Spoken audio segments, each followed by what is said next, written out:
Hello மக்களே, நம்ம கோதுமை மாவு வச்சு பரோட்டா எப்படி பண்ணுறதுன்னு தான் பார்க்க போகிறோம். கோதுமை மாவு ஒரு 1/2 கிலோ எடுத்துக்கோங்க.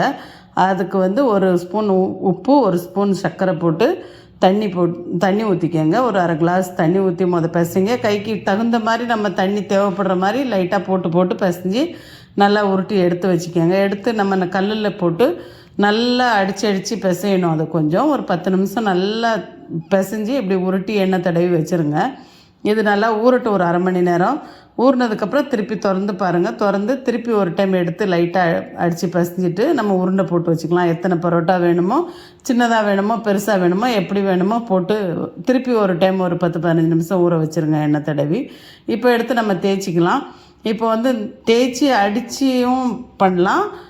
நம்ம இது நூடுல்ஸ் கட்டரை வச்சு நம்ம நூல் பரோட்டா மாதிரியும் பண்ணலாம். இது நான் அடித்து பண்ணியிருக்கேன். இது கோதுமை மாவுன்றதுனால கொஞ்சம் பிஞ்சு வருது. ஆனால் அது ஒன்றும் பிரச்சனை இல்லை. அதை நம்ம சேர்த்து வச்சு சுற்றி போட்டோன்னா ரொம்ப நல்லாவே வரும். இப்படியும் செய்யலாம், இப்படியும் செய்யலாம். இன்னும் அந்த நூல் பரோட்டா கட்டரை வச்சு வெட்டியும் செய்யலாம். இப்படி எப்படி வேணாலும் உங்களுக்கு பிடிச்ச மாதிரி கட் பண்ணி நல்லா சுட்டு எடுத்திங்கன்னா சூப்பராக வரும். நான் காட்டுற மாதிரி பண்ணுங்கள். இப்போ பாருங்கள், இதுக்கு இந்த டைமிங் தான் முக்கியம், மாவு பன்னீர் தான் முக்கியம். ஆனால் இது கோதுமை மாவில் பண்ணுறதுனால நமக்கு ரொம்ப ஹெல்தி வேறு. அதனால தான் இப்போ பாருங்கள், இதையும் நூல் அந்த கட்டரால் வெட்டி நான் அதை உருட்டி வச்சுட்டேன். இது எல்லாத்தையுமே இப்படி உருட்டி வச்சுட்டு நம்ம சுட்டு எடுத்துக்கலாம். இப்போ பாருங்கள் எவ்வளோ அழகாக வந்திருக்குதுன்னு.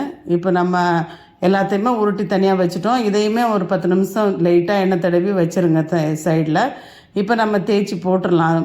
பாருங்கள், இப்போ லைட்டாக கையால் தட்டுங்க. ரொம்ப சாஃப்டாக இருக்கும். அதை நீங்கள் உருட்டவே தேவையில்லை. லைட்டாக கையால் தட்டிட்டு தவாவில் போட்டு லைட்டாக எண்ணெய் போட்டு, ஏன்னா கடையிலலாம் நிறைய எண்ணெய் போடுவாங்க. நம்ம லைட்டாக போட்டு மேலே கீழே பண்ணி நல்லா வெந்ததுக்கப்புறம் நம்ம எடுத்து எப்படி பாருங்கள், திருப்பி போட்டு வேக வைக்கணும்.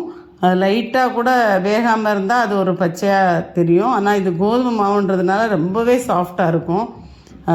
மைதா மாவாக இருந்தால் கொஞ்சம் இழுக்கிற மாதிரி இருக்கும். இது அப்படிலாம் இருக்காது, ரொம்ப சாஃப்டாக வரும். இப்போ நல்லா சுட்டு எடுத்துக்கோங்க. இன்னொன்று போட்டு எடுத்துக்கிறேன். நான் ரெண்டையும் சேர்த்து வச்சு அடிக்கும்போது நல்லா சாஃப்ட் வரும். அதுக்காக தான் ரெண்டையுமே போட்டு எடுத்துகிட்டு இப்போ அடித்து எடுத்திங்கன்னா சூப்பர் பரோட்டா பஞ்சு மாதிரி இருக்கும்.